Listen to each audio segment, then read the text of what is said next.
So, Laurie, how have you seen COVID change businesses already?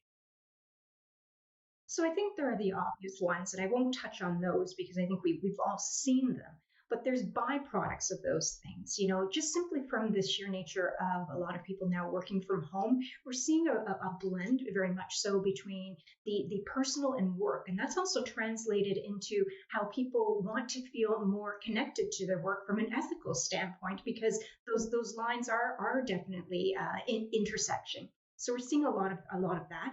I think notions too of privacy, because people have a window into your life and they're hearing the dog or the kids, or people are talking about their health and things like that.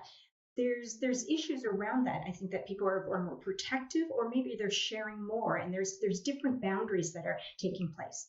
The other thing too that I see that's been very interesting is introverts have really thrived during COVID. It used to be that when you walk into a meeting, the most extroverted person, the leader, they take a position at the table and they command.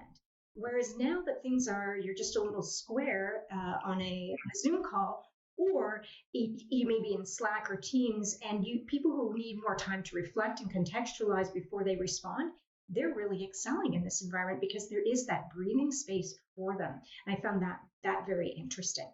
That's fascinating. So, like, it's a leveling of the playing field, isn't it? It's making it fairer. Yeah, wonderful. Amanda, what have you noticed?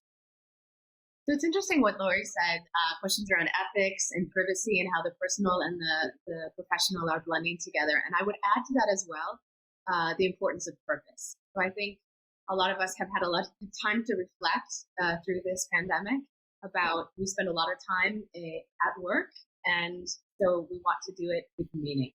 And so there's already lots of talk about the Great Resignation. I think we really will see a lot of people question, what is it am I doing? What am I giving back to the world?